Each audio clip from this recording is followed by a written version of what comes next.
let's go ahead and continue. It's A Dog's Life by Anne Martin. Today I'll be reading Secret Dogs. Bone and I waited a very long time for Mother. That first morning, when we didn't know that she wasn't coming back, we entertained ourselves as we usually did. We hunted in the woods, we played by the stone wall, we visited the garbage heap and found bits of smoked turkey, a melon rind, coffee grounds, which we tasted and didn't like, and half a piece of cake with white frosting. We ate until our stomachs were quite fat.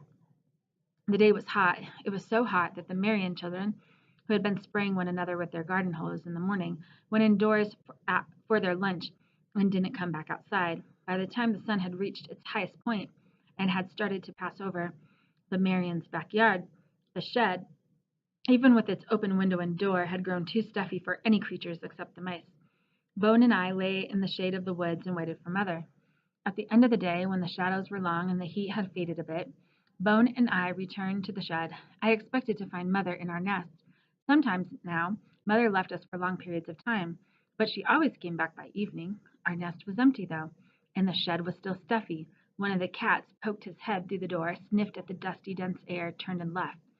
Bone and I remained. I was hungry, and I suspect Bone was, too, but we wanted Mother.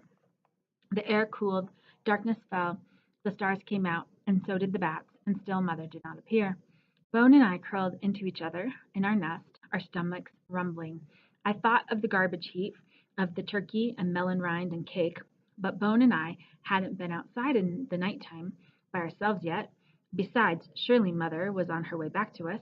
All that night, Bone and I slept on the burlap sack, slept with our legs and tails entwined.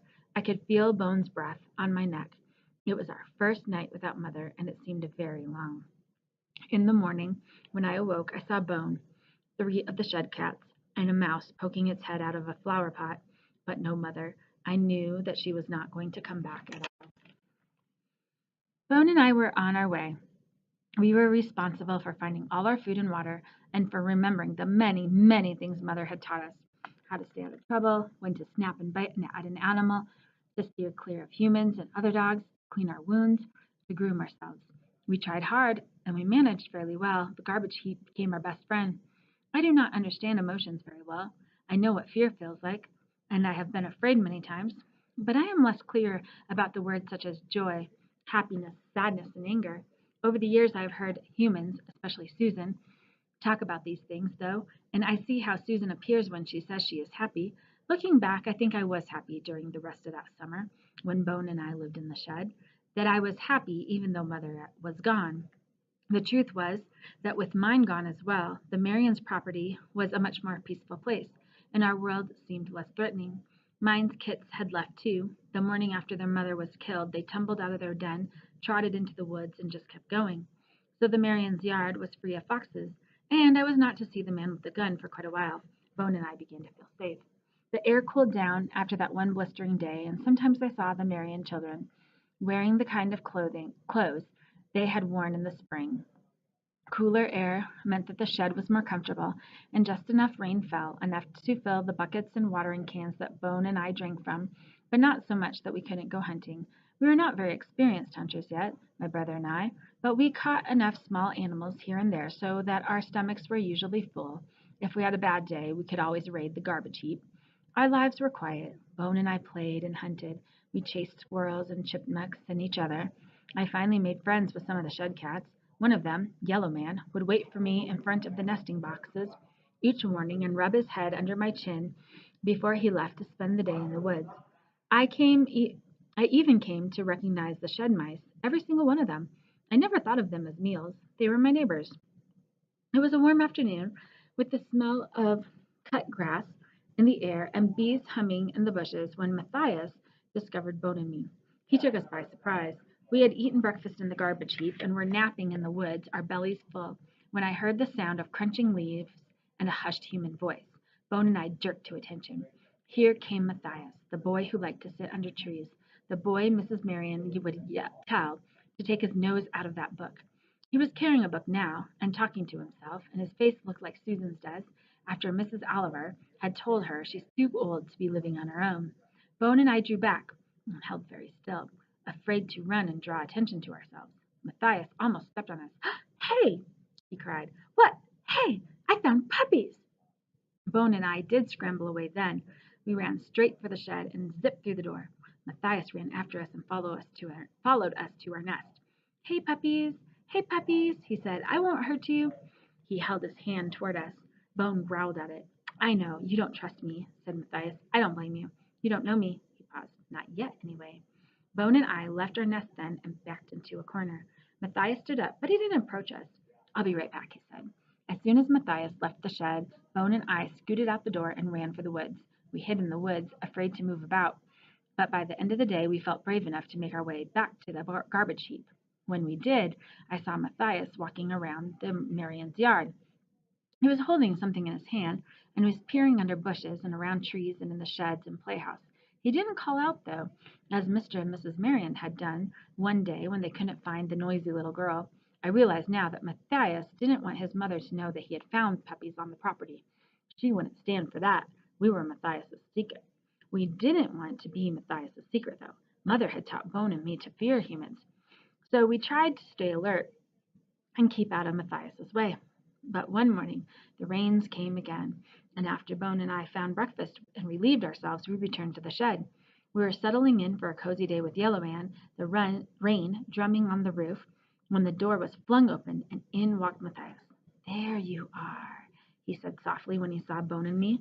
Matthias always spoke softly, not like his sister. He crouched down and held out his hand. I glanced over my shoulder.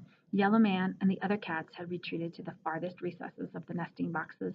I was about to run for the corner when a scent, a wonderful, beautiful scent, reached my nose. Chicken. Matthias was offering us pieces of chicken. Bone and I couldn't bring ourselves to approach Matthias, but we didn't turn and run either. Matthias stretched his hand out as far as it would reach. Bone and I darted forward to snatch the chicken, and then we did retreat to the corner. Matthias screamed. That's all for today, he said, and then he left. But he returned with more chicken the next morning, and the next morning, and many mornings after that. By the third morning, Bone and I didn't feel that we needed to hide in the corner in order to eat our prizes. Matthias did nothing while we ate it but sit and wait and watch. If Susan had been there, she would have said that Matthias was patient.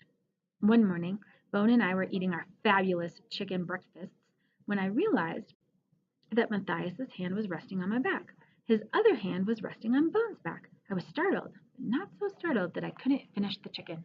The following morning, Matthias stroked our heads while we ate, and then one morning he pulled me into his lap. I struggled at first, but Matthias kept patting me and murmuring, You're such a good puppy, the best puppy ever. Good puppy, good puppy. He pulled Bone into his lap next, and Bone growled, but he didn't struggle too much. After that, I waited every morning for Matthias to come to the shed. Sometimes Bone waited too. Sometimes he didn't. Matthias always brought chicken, and sometimes he brought a ball or a toy. I would eat the chicken, and then I would sit in Matthias's lap. Or we would play in the grass behind the shed. I noticed that Matthias was as careful to stay out of sight of his house as Bone and I were. At the height of summer, something of fall was already in the air, although I didn't realize it then. Didn't know that the days would turn short and cold and that food would become hard to find. It was during this time that Bone and I saw the man with the gun again, and one evening we heard a blast from the rifle. Bone stayed awake all the rest of that night. I had seen him do this on other nights, had watched as he woke from a deep sleep, sat up, and listened to the coyotes in the hills or to the voices of the Marian's porch. My brother was becoming restless. I loved our summer days, being greeted by Yellow Man in the morning, hunting or going to the garbage heap with Bone, waiting for Matthias, romping in the woods. But Bone was tiring of our days, and he was becoming suspicious. He eyed the Marians, even Matthias, more warily than ever. He growled when he saw the men with the gun, and on the morning after the rifle blast, he decided to leave our home in the country.